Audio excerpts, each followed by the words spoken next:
So recently I put out a video on how to save money as a fish keeper.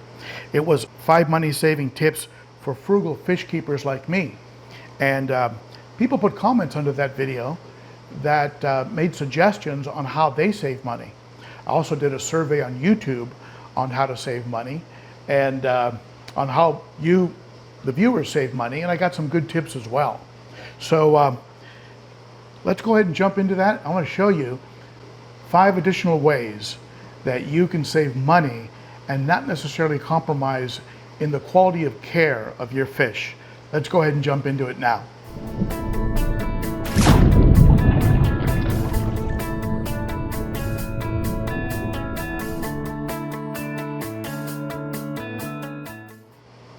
So one of the first comments I want to read to you is from Evan. Evan, it looks like Rifkind, and Evan says, get your rocks from a landscaping supply yard. Literally tons of nice rock options for 30 to 40 cents per pound versus pet store prices of $3 to $5 per pound.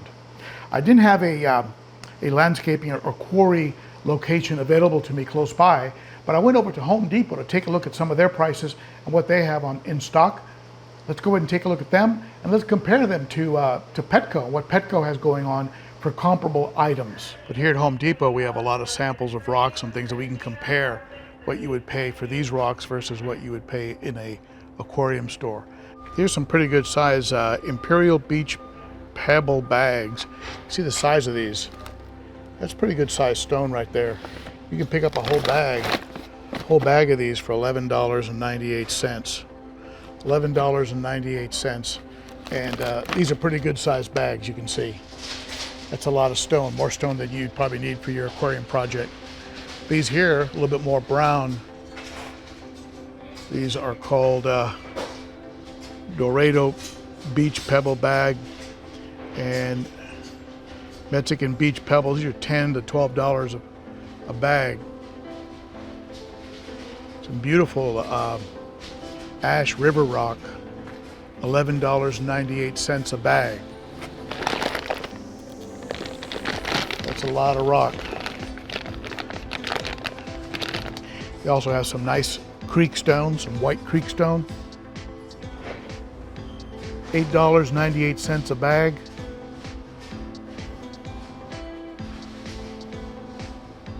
If you're looking for some nice material that could work as a substrate, if you go down here, they've got this pea pebbles. I like the colors in these pea pebbles. Wouldn't be a bad substrate, but for $4.58 for a bag, that's pretty good. Here's a bag of what they call dragon, Imaginarium Dragon Rock Aquascaping. You see these. This bag here is $34. $34.99. Here's some substrate, a lot like that pea pebble that we saw at Home Depot. Here's a small 20-pound bag of pebbles, very similar. $23, basically $23 for this bag here. You want black, also $22.99. You get a much better value, as you expected, at Home Depot. The next comment I have here is from John St. Francis. And John St. Francis says, always keep stuff I'm not using now, but could come in handy later. So all the spare stones, gravel, etc. kept. Spare filter in a box, spare plants, kept growing someplace too. So if I rescape a tank or set up a new one, I already have most of the stuff I need. Well, I'm going to show you, because I'm a horrible hoarder, and but interestingly enough, you're right. A lot of the things that we end up holding on to, we end up using later. Here, take a look. As you can see here, I'm definitely a hoarder, and these are all things, little bits and pieces of things that I just hold on to because they might come in handy at some point in the future. Pieces of sponge, and I got another box of stuff down here with more stuff in it. and sooner or later these things will come in handy. And if you go over here, I'll show you my hoarder drawer.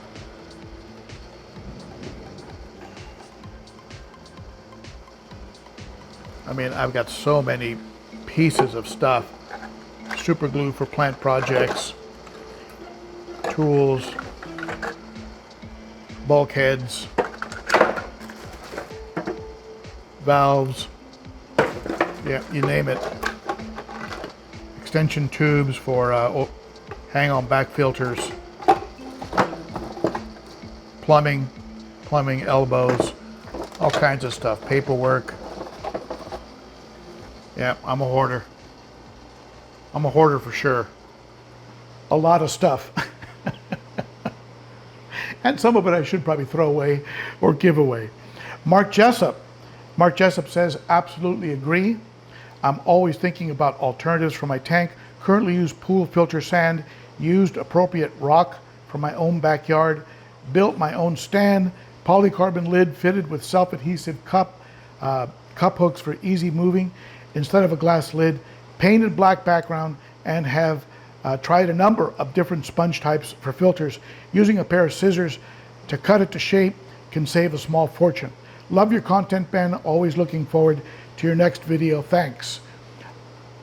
Thank you, Mark. I appreciate that. And I'm a big advocate of cutting filters to shape. You know that. And when it comes to backgrounds, I use Velamax. I have found it very easy to use. Very happy with the results. You can see in the back of this tank here, the back of all of my tanks actually are Velamax. So if you don't like Velamax, or if it's a little bit too expensive for you, you can also go with something like a Rust-Oleum, pretty inexpensive.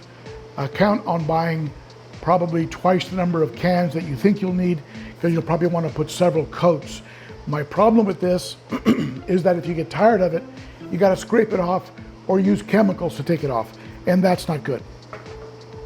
So it's a lot easier just to peel off the Velamax, which is attached to the back of your tank with water. Let's go into the backyard here and just test out this theory. I mean, this is basically a dog run where my dogs like to play and dig around. And in the time we've lived here, I've seen some rocks that have been pretty interesting, but and you know, it's crossed my mind that they might work in an aquarium, but these are things that are just laying around. Something like this washed up could actually work in a tank. Just happens to be laying here. I have a lot of these types of rocks here. They have a real nice coloration to them. I could probably wash that up and put it into a tank. Not a bad shape either. And some of these rocks are pretty nice.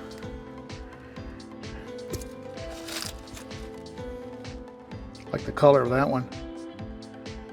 Some of these washed up. Get some of the moss off of them. But these probably would be fine in an aquarium. Right here in my own backyard. That'd be a lot less expensive than what I'd pay at the local fish store. Free. Can't beat free. Here's some more. Just laying around. That's not a bad rock. I might actually use some of these. That's a pretty nice little rock there. A wild strawberry right there growing in the corner. Look at this guy, that's a nice shape. Pretty color too. We might be onto something. Well, probably the best deal is if you're close enough to a creek or a river like I am here. Beautiful little creek near my house. You can come places like this and pick up stones. Real nice little river rock. And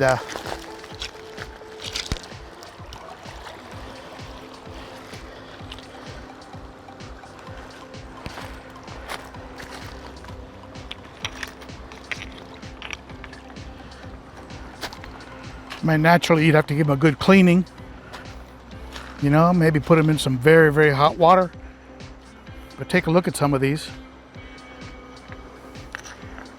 We've got some beautiful gray, Gray stone, very nice. Some varieties of brown. Look at that, that's some nice, beautiful colors right there. A little more squared. All you gotta do is just be sure you really clean them. And, but you can find some beautiful variations just right in the creek.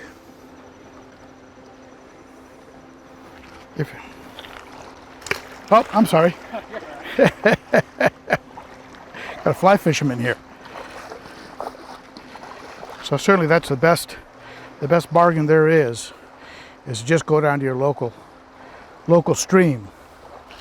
Brian T, he says he likes to cut my test strips in half, lengthwise, double the uses for the same amount of money. Now I cut some strips in half, and this is how they look. Pretty easy to cut in half. Just be sure you don't touch the pads because you will contaminate them, and also be sure you use a very clean scissor. I went ahead and did a water test on this tank using a cut pad just to make sure that you could read them, and as you can see, you can read the pad pretty easily. And so, hey, that's a good tip. People that make these, in my case, I use the aquarium co-op strips. They're probably not going to like your tip because your strips are going to last twice as long. Whip's World. Whip's World says lighting is a big one too. Often if you just look around for a few minutes, you can find lighting as good in the home improvement box stores for far less money. Just know what you're looking for beforehand. Now I went over to that Home Depot, the same place where I checked out the rocks, and I checked out some of their lighting options, and I found that they had some pretty nice stuff, including some nice clip-on lights. Here, take a look. Here's a real simple clip-on light over at Home Depot. Look at the size of that clip. You can clip onto the end of any aquarium. $16.97. I think that looks pretty sharp actually as a lighting alternative. You could hang something like that fixture there. This fixture right here, $31.97. It's a pretty good sized fixture right there. $31.97. You could hang that over a tank, and that'd be adequate to give a tank plenty of lighting. There's one for $27 that would be fine for maybe a 50 gallon tank. $27.47. Not bad. Just for comparison, here's a 24 inch for $59. Light strip. $59 for that. Now we're getting up into 30 inches here. Get up close to $100. So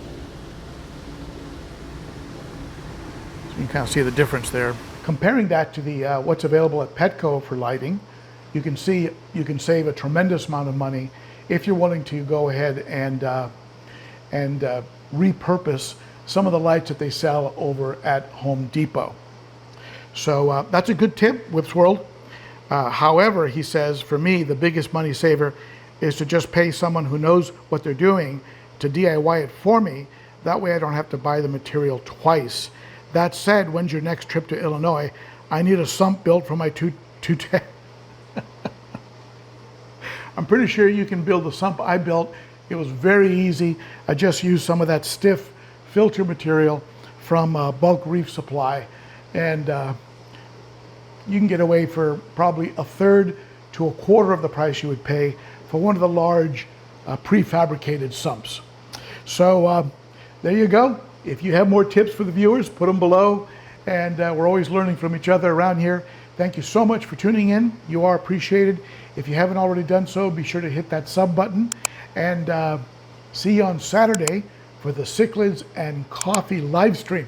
We'll get into this and a whole bunch of other good subjects on fish keeping, and a big shout out to my Patreon members of the Garage Gang. Your support is greatly appreciated. Thank you, everybody, and I'll see you next time.